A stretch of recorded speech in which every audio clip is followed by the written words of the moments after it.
Hello mga kaimbento, good morning. Ayan, at nagkaayaan na naman kaming kumain sa labas ng mga kasama ko sa bahay. Sabi nila, once a month lang naman, okay lang naman yun.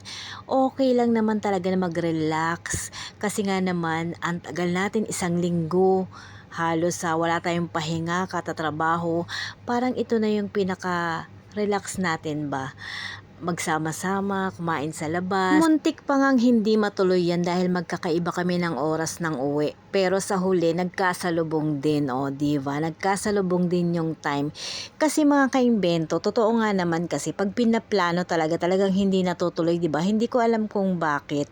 Pero pag biglaan, talaga namang pag nagkaayaan ng biglaan, go, ayan, tuloy na tuloy. Pero ito is, matagal na namin pinlano na pag-usapan namin na kahit once a month, yun nga, kakain kami sa labas, kaming magkakasama dito sa bahay. Kaya ayan, pinush namin na matuloy. Nung una sabi ay 8 AM yung uwi ko, yung isa naman ay ako rin 8 AM, ako rin gantong oras, kaya parang hindi nagkakatagpo yung mga time namin. But awa ng Diyos, ayan, natuloy, nakapag-bonding kami. Nagsalubong din yung aming mga oras ng 8 PM, diba? At yung lola nyo, ang daming nakain. Bali, kumain kami niyan sa Korean na restaurant ba yun? Tom Yum, yung parang binuboil lang yung mga seafood. Tapos mukbang, ano ba yun, dampa, yung mga seafood din na may mga sauce na ganon. Ang dami naming nakain ng time na yan mga kaimbento, kasi na-miss namin yung para kaming nasa Pinas, yung mga kainan sa Pinas na ganyan na uso ngayon, mga tomyang, yung nilalaga lang, kalimitan mga Korean food, ayan, naranasan namin, diba? Ang saya lang, kahit gumastos man kami ng medyo malaki kasi 7KD bawat isang tao. Yung 7KD na yun is 186 ang palitan bawat isang KD. Kung kukwentahin mo yun, nasa 1,300 na, diba? Anim kami. Tapos meron pa kaming kasamang baby. Yung baby, kalahati lang yung bayad. Bali, 3.5 lang. Bali, ang binayaran namin dyan is 45.5, ganun something, kasi may bayad nga yung bata. And then, tawanan kami ng tawanan dyan. Yun ang hindi mo babayaran mga kaimbento bilang OFW. Yung saya, yung tawanan, halakhakan talaga kami dyan. Ayan yung nagpa-picture kami. Pinicturean kami nung may-ari ng resto kasi ipopost daw nila dun sa kanilang page. Yung bang tawanan na hindi mo matatawaran, yung saya. Kasi nga naman, yung mga chopstick namin, hindi namin alam gamitin.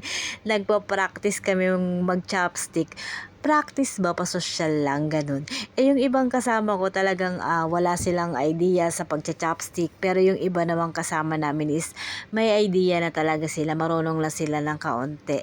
And nalimutan lang nila yung paggamit, kaya inulit nila ngayon. Kaya yun, naibalik yung nakaraan nila na marunong sila mag-chopstick. Ako naman, marunong lang ng kaunti kasi nag-aral ako ng Japanese language noon. Kaya medyo marunong-runong lang ng kaunti. Kaunti lang kasi tinuro sa amin yan. Pati yung pagpapatong mo ng chopstick sa lalagyan, wag patayo kasi parang hindi raw magandang tingnan yun sa mga Japanese.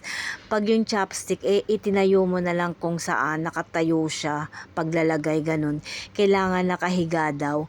Ayan yung mga natutunan ko sa Japanese language. Sinishare ko lang mga kaimbento. And then, super dami nung unang serving kasi unlimited yan kung ilan ang kaya mong kainin ng mga hipon, alimasag. Pero yung tahong is tatlong piraso lang yata o 5 piraso, hanggang dun lang daw sila kasi mahal yung tahong dito.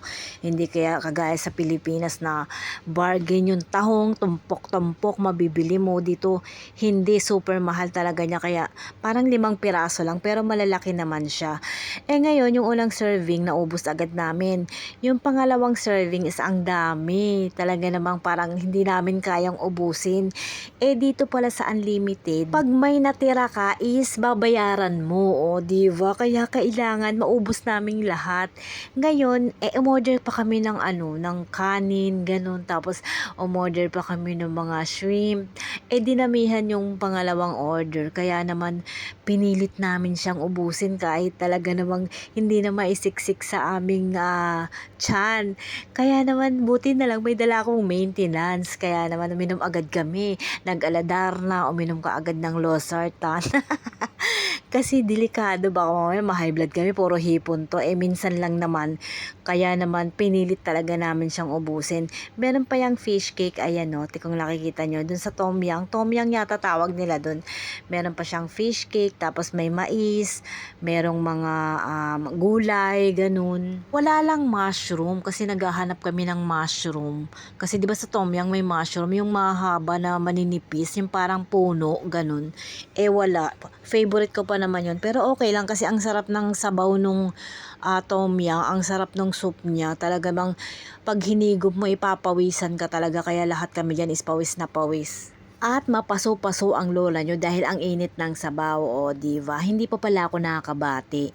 Hello mga kaimbento, good morning, good morning, good morning, good morning. Kaya kayo mga kaimbento, yung mga pagod lagi sa trabaho, minsan i-enjoy nyo naman gumala kayo, lumabas kayo, kumain kayo sa labas. Parang i-treat nyo yung sarili nyo dahil kayo ang nagtatrabaho, kailangan minsan naman mapasaya nyo naman yung sarili nyo, o diba? Kahit sa maliit na paraan. Kasi madali lang ako mapasaya mga kaimbento. Yan, kakain lang sa labas is masaya na ang lola nyo. Yan, at naubos naming lahat. Sa mga hindi pa po nakakapag-follow, please follow, like, and share. Love you!